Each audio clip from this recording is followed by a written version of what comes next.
halkan keessa sa'aatii 9 halkan keessa jechaadha. Sa'aatii 3 qofa rafnee egaan viidiyoo kana walitti deebina eessayyuu hin deemina waan ajaa'ibaa isinitti agarsiisa keessattuu biyya garaagaraa kan jirtan biyya keessanitti galuu kan barbaaddan bakka itti boqottan bakka ajaa'ibaa bakka itti nama taatan isinitti agarsiisa waan ta'eef viidiyoon kun ajaa'ibaadha iddoo kamiyyuu hin deemina wantoota tokko tokko ergaa tokko tokko waa'ee tsoomaa duuka buutota akkasumas waa'ee sanbeetuu fi waa'ee leenjii qophaa'e tokko isinitti himeen deebi'a waan ta'eef viidiyoo kana hanga dhumaatti ilaala dhumarra waan guddaa irraa argattu waan ta'eef jechaadha. Waa'ee viidiyoo amma egaa waan baay'ee of keessaa waan qabuuf kanaafiyyuu isinitti hima hin deemina eessayyuu akka hin deemne isiniin jedha. Keessattuu biyya Arabaa kan turtan obboloonni koo anaan isinitti himu ergaan isinii dabarsu maal seetanii egaa gaafa biyya ormaatii gara biyya keessanii galtan gadaama kana keessattuu Dabra Libaanos gadaama abbaa keenya Takla Hayimaanotii dhugaan isiniin jedha achi torban tokko taa'aa dhaqaati jecha ba'aan keessan inni achi fiddanii dhuftan dadhabbiin dhiphinni wanta garagaraan kan qabamtan ba'aa keessan achitti gattanii nama haaraa taatanii boqonnaa guddaa argattanii galtu jechaadha. Gaafa achi dhuftan egaa boorsaa keessan qabattanii caamaa bareedaa uffattanii katamaa keessa deemuu bakka bashannanaa kurriftuu riizoortii maalii garagaraa deemuun boqonnaa namaan kennu. Biyya garagaraa deemanii fira dubbisuun boqonnaa namaan kennu. Kanaafiyyuu jalqaba akkuma dhuftanii boqachuu yoo barbaaddan nama ta'uu yoo barbaaddan jireenyi keessan akka tasgabbaa'u yoo barbaaddan gadaama Takla Hayimaanotii kana dhaqaa dhugaan isiniin jedha bakka boqonnaa bakka gaaddisa bakki sun jechaadha maaliif ani waan irraa waan baay'ee waan nu badheef yeroo baay'ee dhaqee waan hin argeef jechaadha kanaaf gadaama achi keessa jiran naannoo sun jala jiran hedduu isaanii gaafa daawwattan lubbuun keessan hin gammaddi jechaadha kanaafu akka achi daawwattan isinii ergaa isinii dabarsuuf jechaadha. Kanaaf keessattuu bolota koo Arabaatiif biyya Arabaa biyya garagaraa jirtan akkuma sila kaase egaa hojii gaarii barumsa gaarii gaafa dabarsu riipoortiin irratti godhama. Viidiyoon koo gadi deema yuutuubiin koo na jalaa gadi bu'aa jira jechaadha. Asiin gadi na jalaa deema waan jiru har'aa kaasee isin hin gadhiisu jechaadha. Kanaaf namoonni leenji'uun barbaaddu ta'e barumsa kana sirriitti barachuuf jireenya keessan irratti jijjiiramuu barbaadda yoo jiraattanii egaa wantoota guuttanii karaa yuutuubii fi dhiifama karaa teelegiraamii fi waasaappiitiin na dubbistanii waan isinirraa eegamu guuttanii barumsa kana barachuu dandeessu jechaadha. Dhugaan isiniin jedha barumsa kana namoonni hedduun jijjiiramaniiru ammas jijjiiramuu waan dandeessaniif kanaafiyyuu achiin barachuu ni dandeessu jechaadha. So lakkoofsa bilbilaa kanaan na dubbisaatii karaa waasaappii fi teelegiraamiitiin barachuu dandeessu jechaadha. Kanaan ala asiin gadhiisuu waan hin dandeenyeef jechaadha. halkan keessa sa'aatii 9 halkan keessa jechaadha. Sa'aatii 3 qofa rafnee gara gadaama yookaan kawwaala abbaa keenya Abuna Habta Maariyaam dhufne jechaadha. Takla Hayimaanotii irraa kun naannoon kun egaa naannoo gadaama Abuna Habta Maariyaam jechaadha. Garri gadiisaa gadaama guddicha Abuna Habta Maariyaamtu jira. Naannoon kun naannoo gadaamichaati jechaadha. Egaa mee fuuldura wanta jiru immoo wajjin ilaalla. Egaa akkam jirtu hordoftoonni sanbeetuu fi amma gara gadaama guddicha abbaa keenya Abuna Takla Hayimaanotii deemaa jirra. Akkuma argitan viidiyoo irratti bakki argitan kuni dudduubni jechaadha. Bakka dhiisnee dhufneera jechaadha mandarri suni. Mandarri sun naannoo Zeegamaal Maariyaam jedhama. Bakka abbaan keenya abbaan Libaanos biyya Roomirraa dhufanii naannoo Dabra Libaanos jedhu ammaa kana kan hundeesse abbaan Libaanos kan jedhaman jechaadha. Sanboodha abbaa Takla Hayimaanotii faas egaa ka'anii gadaama guddaa Dabra Libaanos abbaa keenya Abuna Takla Hayimaanotii hundeessanii kana malee hedduutu jira jechaadha. Abbaan keenya Abuna Habta Maariyaam illee asitti hundeessaniiru jechaadha. Garuu yeroo jalqabaaf gadaama Dabra Libaanos jedhamu kana kan hundeesse biyya Roomirraa biyyi kun biyya Itoophiyaa biyya kiristaanota akka taate kiristaanonni hedduun kan itti jiraatan abboonni qulqulluun kan itti jiraatan ta'uu dhagahanii maatii guguddaarraa maatii mootiirraa dhiisanii abbaa Libaanos kan jedhaman biyya Roomirraa gara biyya keenyaa kana dhufuun naannoo kana gadaama guddaa hojjetanii gadaamni kunis naannoon jiru kunis maqaa isaaniitiin Dabra Libaanos jedhamee jechaadha. Kanaaf nuti amma hallayyaa yookaan gaarreen garagaraa baane baay'ee dafqeera akkuma argaa jirtanii.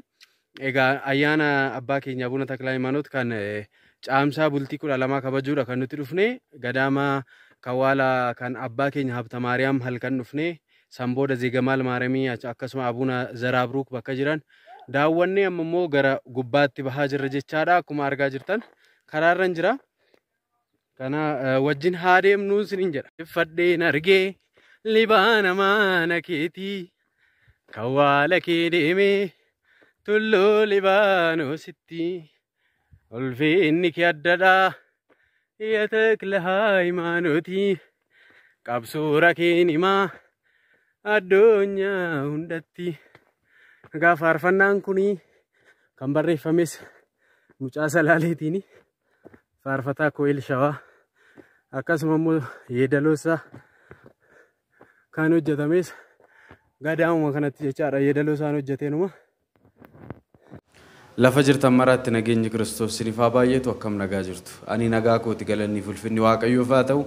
Egaa baga geessanii innis maal yoo jettanii egaa ayyaanni guddaan ayyaanni Phaaraaqliixoosii guyyaa kaleessaa ture jechaadha. Phaaraaqliixoos yookaan immoo hafuura qulqulluu jechaadha. Gooftaan keenya Yesuus Kiristoos gaafa gara samiitti ol bahe egaa amma hafuurri qulqulluun isinii ergamutti Yerusaalem keessa turaa jedhee duuka buutota isaatti himee isaan irraa adda bahee ture jechaadha ol gara samiitti. Egaa gooftaan keenya Yesuus Kiristoosis guyyaa 50ffaatti hafuura qulqulluu ergeef jechaadha. Guyyaa hafuurri qulqulluu ergame kanattis raajii dinqii garaagaraa hojjetaniiru duuka buutonni Waaqayyoo jechaadha.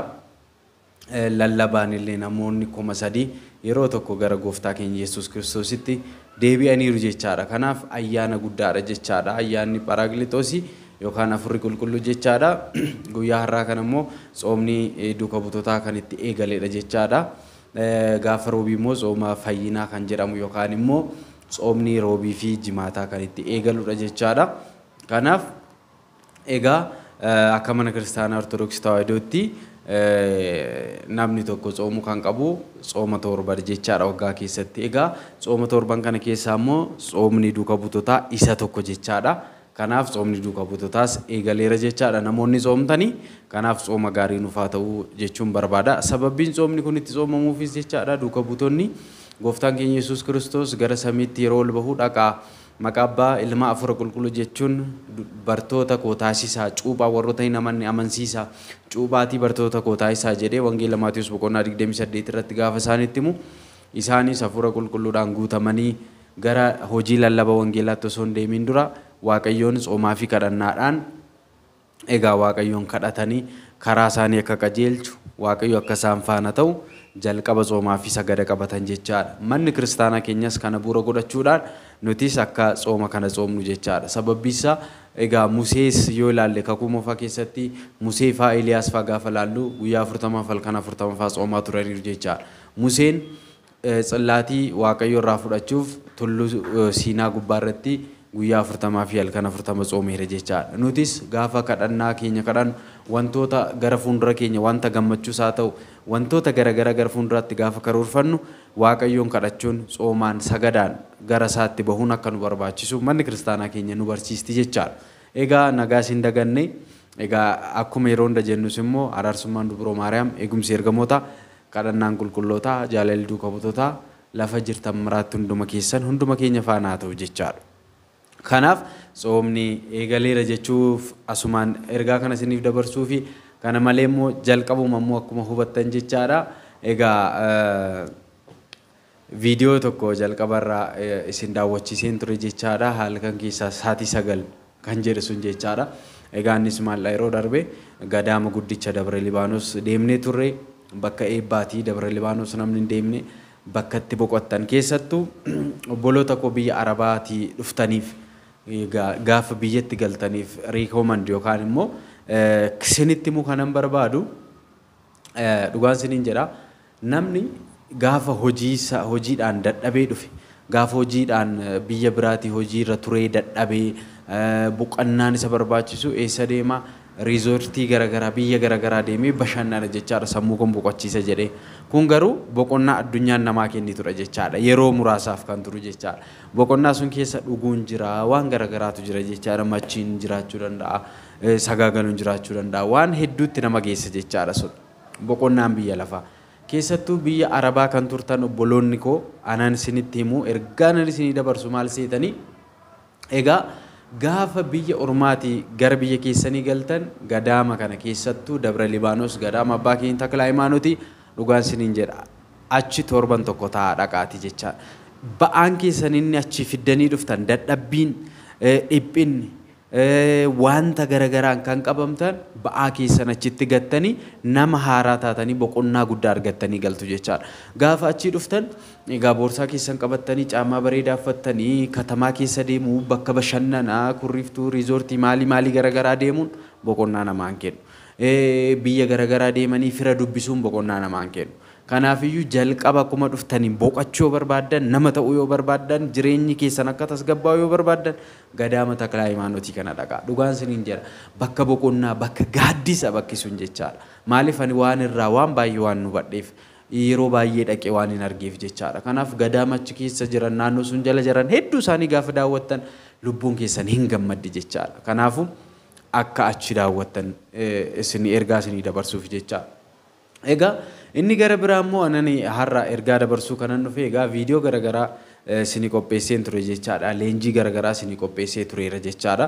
Kanaaf karaa yuutuubii kanaa dabarsuuf naan taane jechaadha. Dhugaa dubbachuuf yuutuubiin koo baay'ee gadi na jalaa kufee riipoortiis na jalaa godhachaa jiru natti fakkaata. Maaliif gaafan hojii bareedaa akkanaa hojjedhu gadi na jalaa deema jechaadha yuutuubiin koo. Namoonni waan baay'een itti irratti immoo waan jiruuf jechaadha.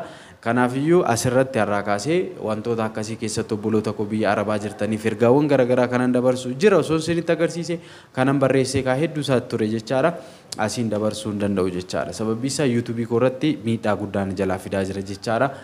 Isinis immoo egaa karaa garagaraan akkana gargaartan laayikii akka gootan sheer akka gootan hanga dhumaatti akka daawwattan sin gaafannaanis egaa hin taane namoota muraasa kan kana taasisu jechaadha. Warroonni kana taasisan immoo galatoomaa isiniin jechuun barbaada. Kanaaf hin taane kanaaf namoonni barumsa akkasii barachuu barbaaddan yoo jiraattan leenjii akkanaa kana fudhachuu namoonni barbaaddan egaa yookaan karaa telegiraamii yookaan karaa wasaappii leenjii kana qofaaf jechaadha torbanitti guyyaa 3 leenjii kana isiniif hin qopheessa. Namoonni barachuu barbaaddan yoo jiraattan lakkoofsa bilbilaa kanaan galmaahuun egaa anis leenjii kana gaafan kennu wantoota hedduun aarsaatti taasisa waan ta'eef egaa gatii dadhabbiin itti baasuun leenjii kana leenji'uu dandeessu jechaadha. Namoonni leenjii kana leenjina jettan lakkoofsa bilbilaa kanaan waasaapii fi telegiraamiin na dubbisa. San booda haala mijeessinee yoo namoonni hedduun irratti hirmaatan leenjii kana gadi fageenyaan achiin isiniif hin kenna jechaadha. Kanaan ala waan kanaa isin qopheessuu hin danda'u. yuutuubiin koo baay'ee na jalaa rukkutamaa jira jechaadha waan ta'eef kanaaf aarsaa baay'ee yuutuubiin itti kaffalee waan ta'eef ani immoo karaa deemaan tokko dhufee wanta nan asii hojii gaariin hojjedhuun akkana jalaa balleessuu hin barbaadu jechaadha. Maaliif yuutuubii kanaan akkuma kanaan dura isiniin jedhee inaaftuu hedduun horeera waan ta'eef egaa Waaqayyo immoo laphee qulqulluu nuuf haa kennu nuti wal jabeessuu wal gargaaruu wal utubuu osoo qabnu gufuu walitti ta'uudha jechaadha kan nuti eegalle jechaadha waan ta'eef kanaaf ergaa kana isinii dabarsuuf jechaadha. Walumaa galatti egaa akkuma sila jedhe namoonni tokko waan biraa yaaduu danda'u jechaadha. Dhugaan isiniin jedha osoo isinitti agarsiisee baay'ee tokko isin gaddisiisa jechaadha. Dhugaan isiniin jedha maaliif aarsaan itti kaffalee na beeka itti dheebodhee aarsaa guddaatti kaffaleera yuutuubii kanatti jechaadha. Kanaafuu hojii gaarummaa gaafan hojjedhu gaafan nama gorsu ilaala ani beekumsa qabaadhee osoo hin taane Waaqayyo karaa garagaraatiin uummata isaanii eeggataan barsiisaa ijoollee isaa ofitti qabata. Kanaaf keessattuu obboloota koo Arabaatiif biyya Arabaa biyya garagaraa jirtan akkuma sila kaase egaa hojii gaarii barumsa gaarii gaafan dabarsu riipoortiin irratti godhama. Viidiyoon koo gadi deema yuutuubiin koo na jalaa gadi bu'aa jira jechaadha. Asiin gadi na jalaa deema waan jiru har'aa kaasee isin gadhiisu jechaadha. Kanaaf namoonni leenji'uun barbaaddu ta'e barumsa kana sirriitti barachuuf jireenya keessan irratti jijjiiramuu barbaadda yoo jiraattani egaa wantoota guuttanii karaa yuutuubii fi dhiifama karaa telegiraamii fi waasaappiitiin na dubbistanii waan isinirraa eegamu guuttanii barumsa kana barachuu dandeessu jechaadha. Dhugaan isiniin jedha barumsa kana namoonni hedduun jijjiiramaniiru ammas jijjiiramuu waan dandeessaniif kanaafiyyuu achiin barachuu ni dandeessu jechaadha. So lakkoofsa bilbilaa kanaan na dubbisaatii karaa waasappii fi telegiraamiitiin barachuu dandeessu jechaadha. Kanaan ala asiin gadhiisuu waan hin dandeenyeef jechaadha. Egaan yoo gara fuulduraatti immoo sagantaawwan babbareedaa guddaa waan yaadee jiruuf egaa istuudiyoo keenyas sirreessinee qophii ajaa'ibaa isin qopheessaa achirraan Egaa achirratti faarfannaan hin gadhiifamu sagantaa babbareedaa qofa waan ta'eef isaan walitti deebuu dandeenya jechaadha. Garuu ammaaf namoonni hedduun egaa keessaanis dhuftanii akkuma na dubbistan waan garagaraatu jira waan ta'eef egaa lakkoofsa bilbilaa isinii kaa'ee na dubbisuun akka barattan asumaaniin dhaamsa koo isinii dabarsa jechaadha obboloota koo. Kanaafiyyuu egaa irra caala viidiyoodhaan karaa sanbeetuubii kana yeroo yoo xiqqaatee yeroo muraasa qofa kan wal arguu dandeenyu ta'uu danda'a jechaadha. Egaa jajjabaadhaa isin jechuun barbaada. Faarfannaa babbareedoo akkuma amma dhaggeeffachaa jirtan faarfannaa ajaa'iba ta'e faarfannaawwan durii fa'aa sirriitti qopheessee isiniif dhiyeessa karaa sanbeetuubii. Kanaafiyyuu sirriitti jajjabaadhaa wantoota ariifachiisaa ta'anis immoo dhufee isinitti hima. Waaqayyo isin faana haa ta'u. YouTubein koo gaafa sirratu egaa wantoonni baay'een isa hanqata waan ta'eef tarii sirriitti waan garagaraa isinii dabarsuu hin danda'a jechuun barbaada. Egaa ulfaadhaa kabajamaa biyyi keenya biyya nagaa haa ta'u Waaqayyo gooftaan keenya Yesuus Kiristoos nagaa nu haa taasisu. Araarsummaan Dubroo Maariyaam eegumsi ergamootaa kadhannaan qulqullootaa jaalalli duukaa butoota hunda caala arjummaaf dhiifamni Waaqa keenyaa hunduma keenya faana haa ta'u jechuun barbaada. Waaqayyo tsooma gaarii nuuf haa taasisu. Egaa hundumti keessan subscribe like share gochuu hin dagatiin isiniin jechuun barbaada. Eebbifamaa galatooma.